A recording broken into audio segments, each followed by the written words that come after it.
Cuando escuchas la palabra Inquisición, ¿qué imagen se te viene a la cabeza? ¿Hogueras encendidas?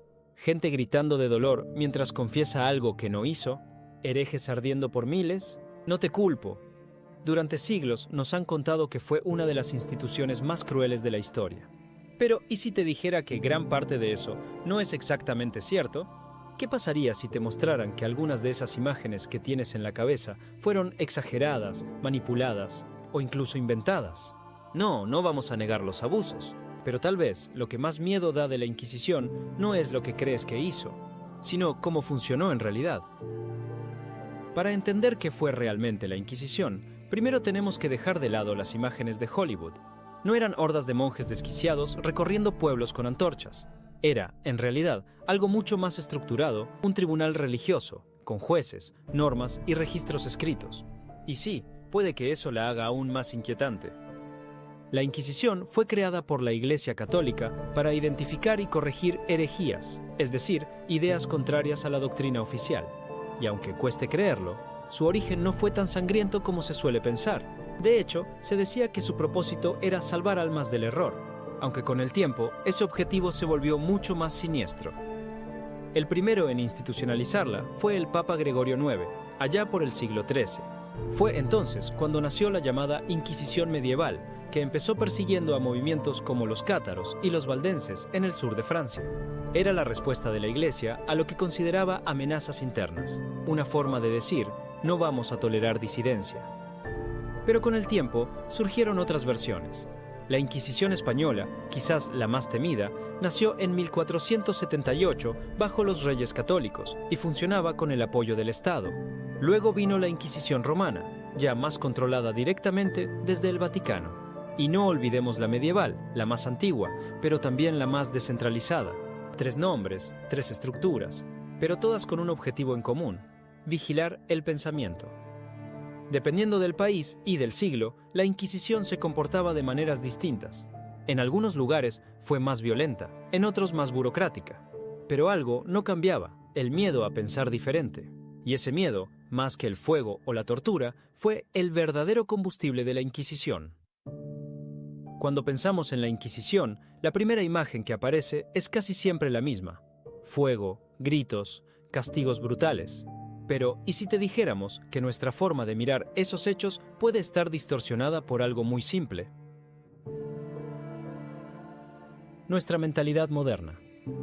Juzgar el pasado con los ojos del presente es una trampa común. Hoy nos escandaliza que alguien sea condenado por lo que cree. Pero en la Edad Media, la religión no era solo una creencia personal, era la ley, el orden social, la identidad cultural y política de un pueblo. Cuestionarla era como querer dinamitar los cimientos de todo. En ese contexto, la Inquisición fue un tribunal eclesiástico formal. Tenía jueces, normas, registros y aplicaba penas tras un proceso. Y si bien cometió abusos, muchas veces fue menos violenta que la justicia civil.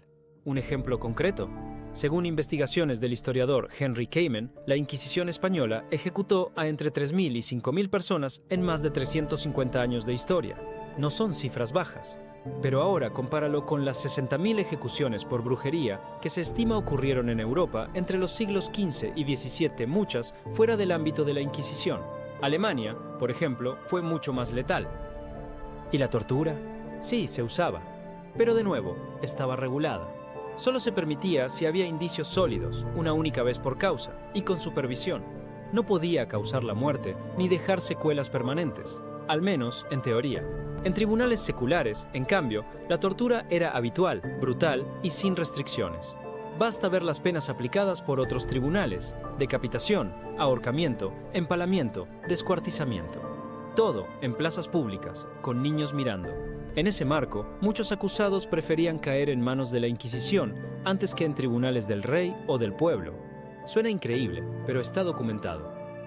Y no todos los acusados morían. En la Inquisición española, por ejemplo, más del 70% de los procesados no fueron condenados a muerte. Muchos fueron absueltos y otros recibieron penas como peregrinaciones, uso de ropa distintiva o reclusión temporal. El fuego era la excepción, no la norma. Entonces, ¿la Inquisición fue brutal? Sí, pero dentro del estándar medieval, fue casi progresista.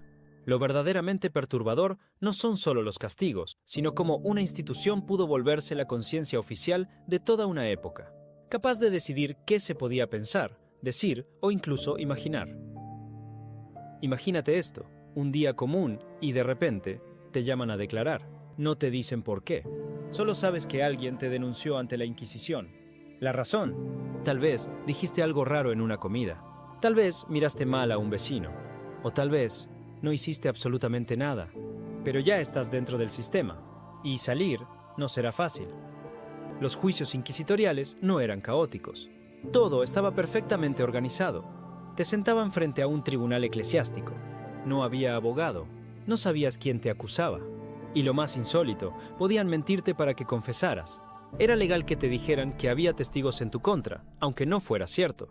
Todo estaba pensado para quebrantar tu voluntad, legalmente. Si confesabas, había una salida. Tal vez una penitencia leve.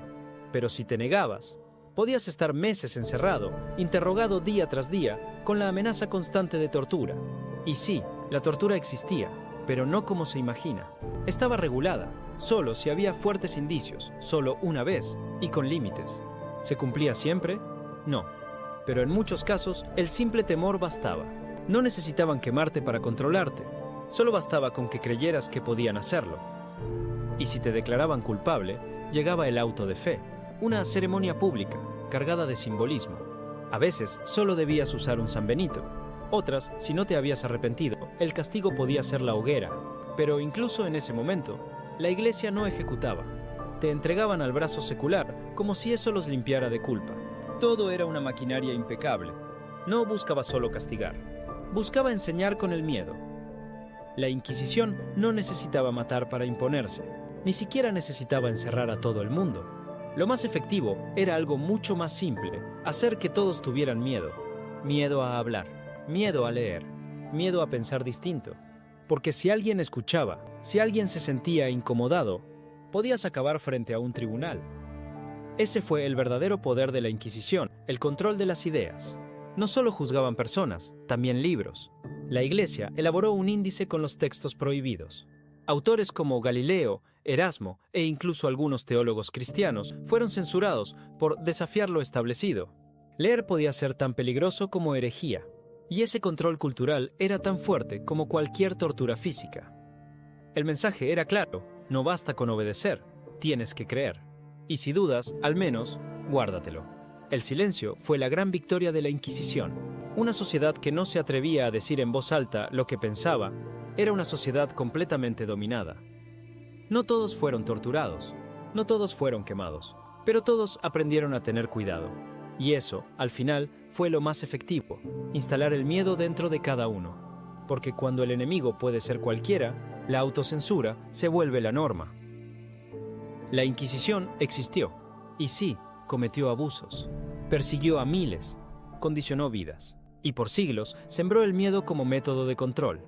Pero también ha sido exagerada, manipulada y convertida en mito. No fue la institución más sangrienta de su época, ni la más numerosa en muertes, pero sí fue una de las más efectivas, porque no necesitó la fuerza bruta para ganar. Le bastó con controlar lo que podías decir, o incluso pensar. Al final, el legado de la Inquisición no es solo religioso, es un recordatorio de lo que puede pasar cuando una idea se impone por la fuerza y cuando el miedo reemplaza al pensamiento. Porque a veces, la opresión más efectiva no es la que se ve, sino la que se siente. Si te gustan estas historias que incomodan, sorprenden o te hacen mirar el pasado con otros ojos, suscríbete al canal. Te prometo que lo que viene también te va a dejar pensando. Esto fue Historia en Apuros.